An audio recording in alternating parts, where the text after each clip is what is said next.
કે જેટલી શરીરની શક્તિ જરૂરી છે એટલી જ જીવનમાં બુદ્ધિ પણ જરૂરી છે. શરીર શક્તિ જેટલી કામમાં આવે ને એથી ઝાઝી કામમાં કઈ આવે શક્તિ? બુદ્ધિ. બુદ્ધિ એક કુદરતી દેન છે, બધાનામાં પૂરી હોતી નથી. બુદ્ધિ છે એ શરીરની શક્તિ કરતાં પણ મોટી શક્તિ છે. એટલે કવિ દલપતરામે એક પંક્તિ લખી છે, શરીર જોરે ન ગણો સમર્થ, બુદ્ધિ વિનાનું બળ સર્વ વ્યર્થ.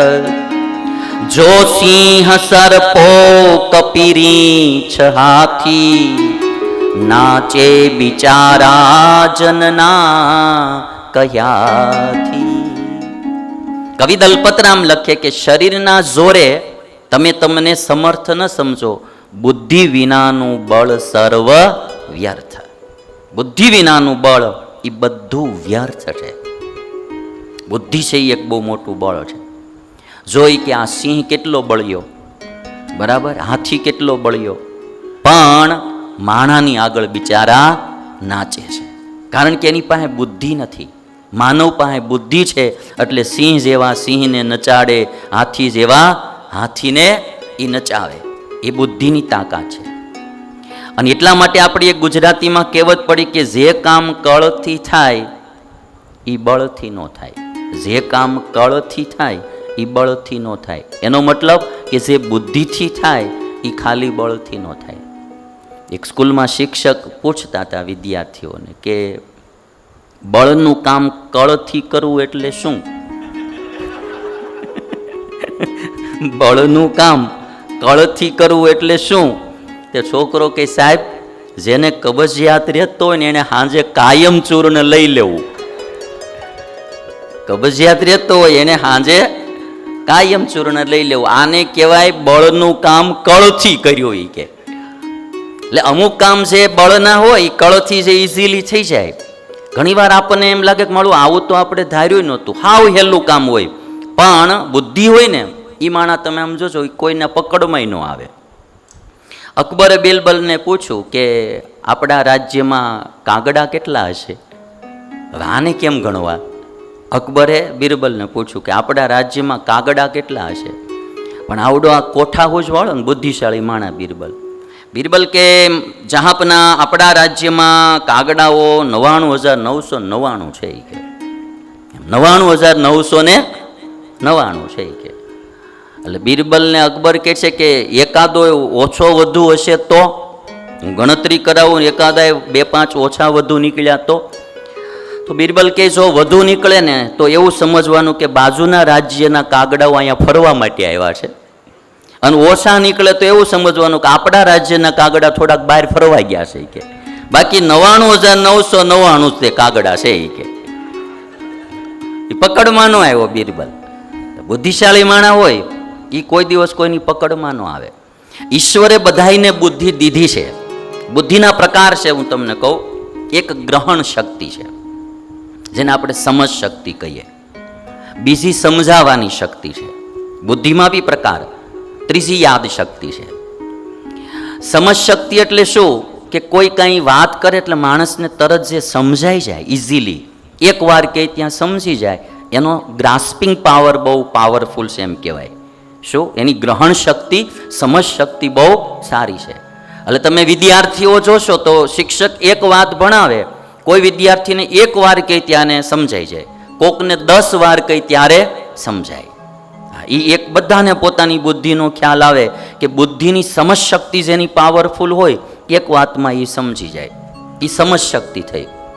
ઘણાની પાસે સમજ શક્તિ હોય, સમજી જાય, પણ એની વાત કોઈને સમજાવવી હોય તો પાછો સમજાવી ન શકે. એ શક્તિ એની પાસે ન હોય. એ પછી કોક પાસે એ શક્તિ હોય કે વાતને ઇઝીલી સમજાવી દે. સમજ શક્તિ અને સમજાવવાની શક્તિ આ બે અલગ થઈ ગઈ. ઘણા પાસે તો બેમાંથી એક કોઈ ન હોય. ઘણા પાસે ખાલી સમજ શક્તિ હોય, ઘણા પાસે સમજાવવાની શક્તિ હોય, ઘણા પાસે સમજવાની ને સમજાવવાની બે શક્તિ હોય. અને ઘણાને સમજવાની શક્તિ છે, સમજાવવાની શક્તિ છે, પણ યાદ શક્તિ નથી. અટાણે સમજી ગયો, પાછો કાલ ભૂલી જાય, એને યાદ ન રહે. તો અમુક પાસે યાદ શક્તિ એવી એની બુદ્ધિ હોય, એકવાર એને કંઈ પણ સમજાવ્યું કે કીધું એને યાદ રહી જાય, ભૂલે નહીં. તો યાદ શક્તિ ત્રીજી શક્તિ થઈ. સમજવાની શક્તિ, સમજાવવાની શક્તિ અને યાદ શક્તિ. હવે હવનું જોઈ લેવું. કયો બરાબર છે? હવનું આમાં એવું થાય, યાદ શક્તિ નો રહે. આપણે ભાયાત્માનંદ સ્વામી હતા ને, તે સ્વામિનારાયણ ભગવાને એવું કહ્યું કે બ્રહ્માનંદ સ્વામીનું ગામ રાજસ્થાનમાં ખાણ ગામ. તે સ્વામી મહારાજ સ્વામિનારાયણ ભગવાન કહે છે ખાણ ગામ જવું છે, કોણ જશે? સત્સંગ કરાવવા માટે ખાણ ગામ જવું છે. તે ભાયાત્માનંદ સ્વામી કે હું જાઉં. મહારાજ કે તો લ્યો અમે જરાક તમને લખી દઈ કે આબુ પર્વતની તળેટીમાં ખાણ ગામ આવ્યું છે, અને બધું થોડુંક લખી દે એટલે તમારે કોઈને બતાવવા થાય કે આ ખાણ ગામ ક્યાં આવ્યું, 200 વર્ષ પહેલાં જવાનું. તે ભાયાત્માનંદ સ્વામી કે મહારાજ એમાં લખવાની શું જરૂર? ઝારની ખાણ, કોલસાની ખાણ, હીરાની ખાણ, એમ ખાણ ગામ. તે સ્વામિનારાયણ ભગવાનને કે એમાં કંઈ તો મારે હૈયે રહી જાય, કે કંઈ લખવાની જરૂર નહીં. આમાં બી એક શીખ્યા જેવું છે. અમુક મોટા વ્યક્તિઓ કે ને એમાં પછી બહુ ડાપણ વપરાય, એ કે એમ કરી નાખવામાં જ મજા હોય. પણ હવે સ્વામીએ કીધું કે હવે તો હૈયે રહી જાય. મહારાજ કે સારું તો જાઓ. તો સ્વામિનારાયણ ભગવાને પછી કાંઈ લખી ન દીધું, અને સ્વામીની ઉપડ્યા. તો એમાં રસ્તામાં ખાવા ન મળે, તો અડધા સાધુ સિદ્ધપુર રહી ગયા. પછી 2 સાધુ ખાલી બચ્યા જવા માટે. હવે એ ગુજરાતની બોર્ડર પાર કરીને રાજસ્થાનમાં ગયા, ને આબુની તળેટીમાં હાલ્યા જાય. હવે 3 દી સુધી ખાવા ન મળ્યું, અને મારું ગામનું નામ ભૂલાઈ ગયું. હવે પૂછવું તો કોને પૂછવું, ક્યાં જવું છે? કોઈ કે મહાત્માજી ક્યાં જવું છે? તો કે હવે ખબર નથી. જો 3 દીના ભૂખ્યા થયા, ખાવા મળે નહીં. અને એક દિવસ તો થાકી પાકીને 2 સાધુ ઝાડવા હેઠે બે ગયા. એમાં એક કોઈ મહાત્મા આવ્યા. મહાત્મા કે એ બાબાજી, આપણે આ સદાવ્રત મળે સાધુ બાવાનું, જાઓ લઈ આવો, નહીં ત્યારે આગળ અંધારું થઈ જાય તો બંધ કરી દેશે કે. તે વળી 2 સંતો સદાવ્રત લેવાય ગયા. તે લોટ ખાલી દીધો, બીજું કંઈ તૈયાર નહોતું, ખાલી લોટ દીધો બાજરાનો, જેનો હશે મકાઈનો, રાજસ્થાન લોટ દીધો. હવે આવડાને લોટ બાંધવો તો તે બિચારાને કાંઈ વાસણ તો હતું નહીં, ગરણું હતું પાણી ગાળવાનું, એમાં લોટ બાંધ્યો. અને લોટ બાંધ્યો ને તે એક ઝાડવા હેઠે બેઠા બેઠા લોટ બાંધ્યો.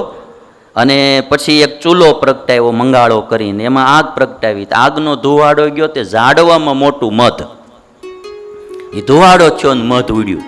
કઠણાઈ હોય ને માળી બધી બાજુથી, તે મધ ઉડ્યું ને તે આ 2 સાધુને એકદમ આખા શરીરે માખ્યો વળગી.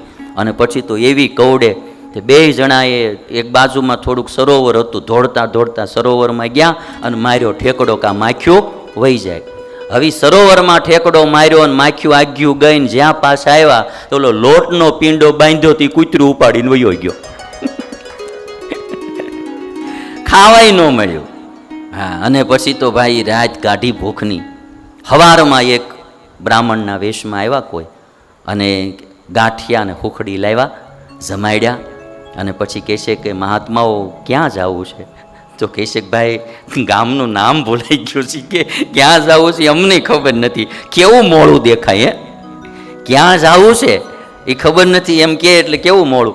પછી ઓલા બ્રાહ્મણના વેશમાં હતા ને એ કે એમ કરો, હું છે ને કે આજુબાજુના ગામડાના નામ બોલું, એમાં તમારે જે ગામ જવાનું હોય ને એ આવે ને ત્યારે એ કે મને કહેજો.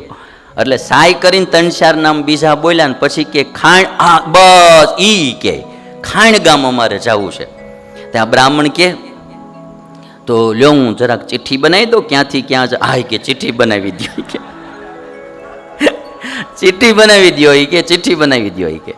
પછી એ ચિઠ્ઠી બનાવી દીધી. બ્રહ્માનંદ સ્વામીને ગામ ગયા અને ત્યાં સત્સંગ કરાવ્યો. 3 મહિને પાછા આવ્યા. પછી ગઢડામાં સ્વામિનારાયણ ભગવાન બેઠા હતા ને, તે ત્યાં જઈને બેઠા. એટલે મહારાજ કે કાંઈ તકલીફ તો નહોતી પડી ને કે. તો કે મહારાજ એવી કાંઈ એમ બહુ તકલીફ નહોતી પડી, પણ એકવાર 3 દી ખાવા નહોતું મળ્યું. પછી મહારાજ કે શું થયું? પછી કે એક જણો હુખડી લઈને આવ્યો હતો અને એ હુખડીને ગાંઠિયા અમને જમાડી ગયો. મહારાજ કે અહીંથી ચિઠ્ઠી લખીને ગયા હોત ને તો મારે અહીંયા લખવા ન આવવું પડતી કે. એ હું જ હતો એ કે અહીંથી ચિઠ્ઠી લઈને ગયા હોત તો મારે અહીંયા. એટલે આમાં યાદ શક્તિનું એવું છે, ભૂલાઈ જાય પછી કંઈ થાય નહીં. એટલે આ 3 પ્રકારની શક્તિ જે બતાવી સમજ શક્તિ, સમજાવવાની શક્તિ અને જ્ઞાન શક્તિ.